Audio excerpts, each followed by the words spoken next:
Meet the 2023 Ford Ranger Raptor, now with twin-turbo V6 petrol power. We're in the middle of the South Australian desert on the same test track the new generation Raptor was developed on. Let's check it out.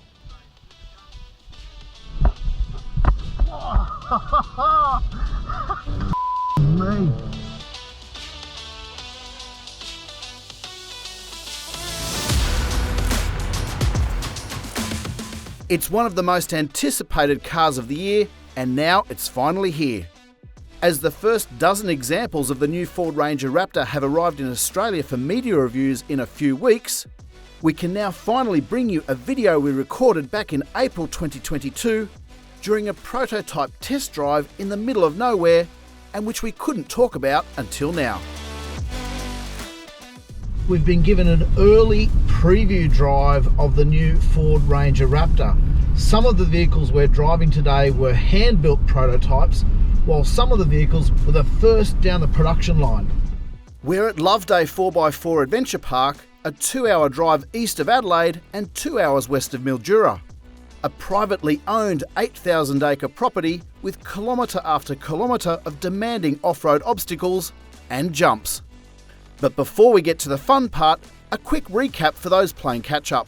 The original Ford Ranger Raptor arrived in 2018 with Fox shocks, a coil spring rear end, BF Goodrich tyres, pumped bodywork, sport seats, and a 2-litre turbo diesel 4-cylinder.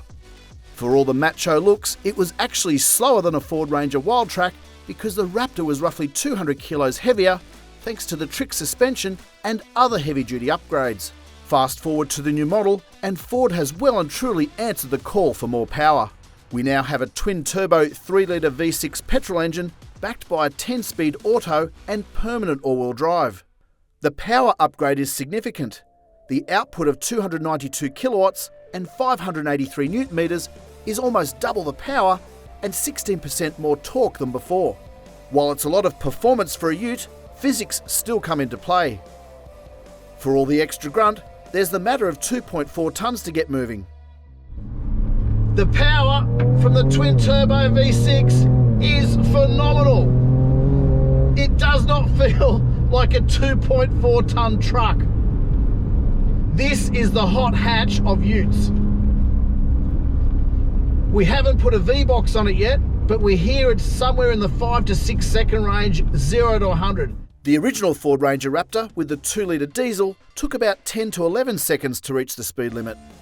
A sub 6 second time for the new Ford Ranger Raptor would make it not much slower than a HSV Maloo, Ford Falcon XR6 Turbo, or in today's terms, a bit quicker than a Volkswagen Golf GTI. Sure, it's not as nimble as a hot hatch, but as far as double cab utes go, this is in a different league. Plus, it can do this. At this point in the video, Ford has asked us to make it clear this footage was filmed inside a controlled testing environment. There were medics on standby, as well as people in high-vis vests. Fortunately for us, we brought along our GoPros for the test drive and got former Subaru Rally champion Cody Crocker to operate one of them during his co-driver duties.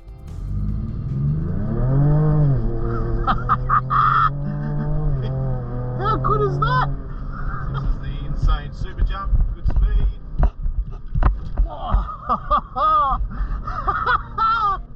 Unfortunately for us, Ford wouldn't supply external footage of media getting air at 100 kilometres an hour plus and landing perfectly and safely time after time, even though that's exactly what the Raptor was engineered to do.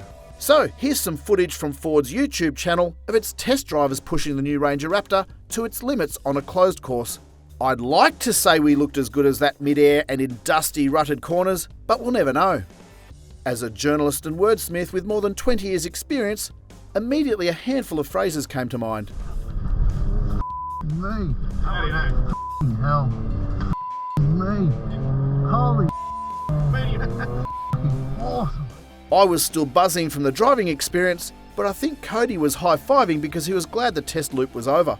With 3 Australian Rally Championships and 4 Asia Pacific Championships under his belt, he's much more comfortable in the driver's seat than watching a couple of media muppets from the passenger side. Ford also had the journos drive slowly over an obstacle course, so here's some footage of that.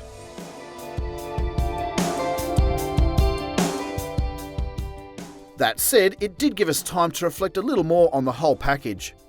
There's a lot of hype around the new Ford Ranger Raptor, but of course, no car is perfect. Our list of dislikes might seem picky, but if we don't point them out, the fans on Facebook will, so here goes.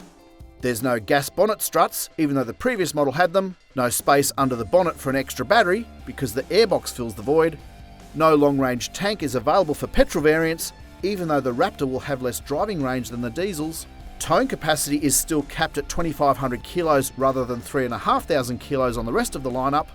Because of the Raptor's trick coil rear end, the exhaust could be louder in our opinion, but we suspect it's been muted to meet international noise emission standards. The BF Goodrich tyres are epic off-road and great on dry tarmac, but we know from previous experience they're dicey in the wet. The permanent all-wheel drive system is a step in the right direction, but we reckon 2.4 tonnes on knobbly tyres will still require a lot of caution in the wet. And a final bugbear, Ford ditched the extendable sun visors, which were really convenient for blocking side glare. Ford says it was penny pinching like this that enabled the company to spend money on other parts of the truck. As you can see from these images, these cars are a bit dusty, but that's not a reflection of the dust ceiling on the vehicle. These are all prototypes designed for chassis testing. Some of the interior finishes were prototype parts, but it still gave us a feel of what to expect. The 12.4-inch digital widescreen instrument cluster is a welcome inclusion, though not yet available on other Ranger model grades.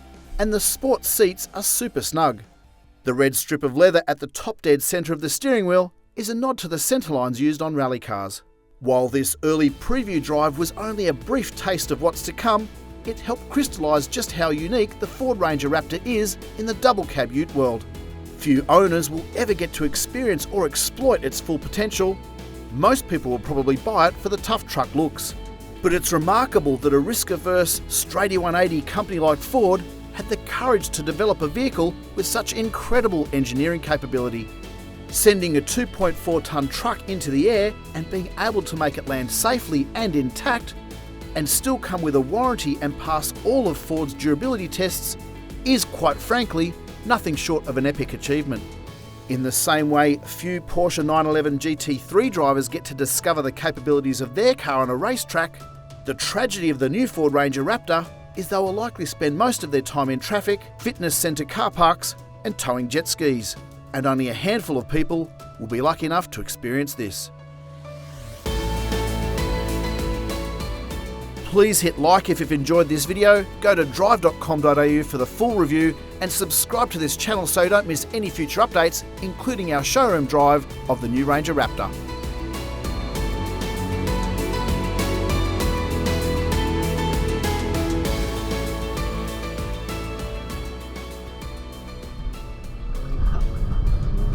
Me. Hell. Me. Holy.